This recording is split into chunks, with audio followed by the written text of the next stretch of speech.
नमस्कार everyone, welcome to educate Sharda. तुमच्या मुलाला लिहायला किंवा वाचायला अडचण येते का? ABCD माहीत असूनही वर्ड्स बनवता येत नाही. जर हे सगळे प्रॉब्लेम तुम्हाला जर सॉल्व करायचे असेल तर आजपासून एड्युकेट शारदा आपल्यासाठी फोनिक सिरीज सुरू करत आहे. जेव्हा आपण मुलांना वर्ड्स वाचायला शिकवतो तेव्हा आपण हे विसरून जातो की आपल्या मुलांना ABCD तर येते, पण त्याचे साऊंडसुद्धा येतात की नाही हे पॅरेंट्स आणि टीचरला त्याबाबत अवेअर असणे फार गरजेचे आहे. तर मग आज आपण मराठीतून इंग्लिश रीडिंग आणि रायटिंग कसे करायचे ते शिकूया. इथे आपण ABCDEF टोटल आपण झेडपर्यंत अल्फाबेट घेतलेले आहे. हे अल्फाबेट आपण इंग्लिशमध्ये रीड करताना ABCDEFG HIJKLMNOPQR असे रीड करतो, पण जेव्हा आपल्याला त्याचे साऊंड काढायचे असतात तेव्हा ते साऊंड मुलांना येणे फार गरजेचे असते.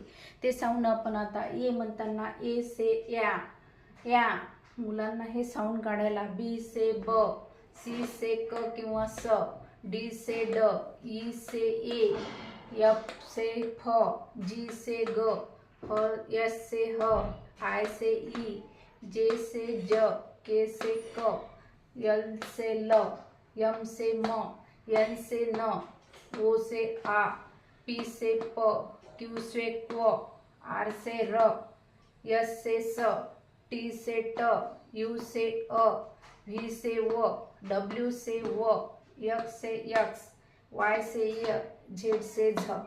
हे साऊंड जर मुलांना आपण त्यांच्याकडून व्यवस्थित लर्न करून घेतले तर मुलांना स्पेलिंग बनवायला खूप इझी जाते. तर आपण आता एक एक साऊंडनुसार, पहिला साऊंड आहे आ, तर या साऊंड मीन्स ए. जर आपल्याला जर ॲपलचं स्पेलिंग घ्यायचं असेल तर मुलं इझिली ॲपलचं स्पेलिंग छोटे मुलं रीड करू शकत नाही.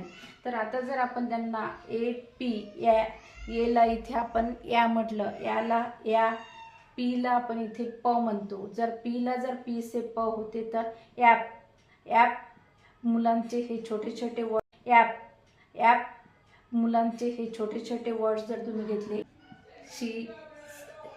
सी से पी कॅप,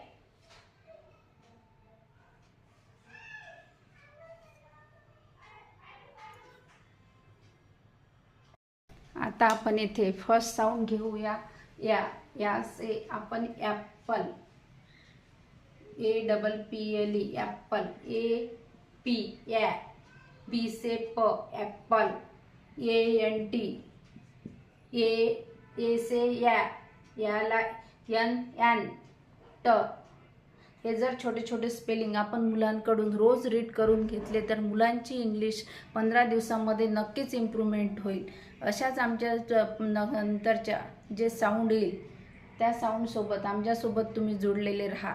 आपण झेडपर्यंत पूर्ण साऊंड घेऊन त्याच्यासोबत त्यांचे blend word, short vowels, long vowels हे सुद्धा घेणार आहोत. तर आमच्या चॅनलला लाईक, शेअर अँड सबस्क्राईब करायला तुम्ही विसरू नका.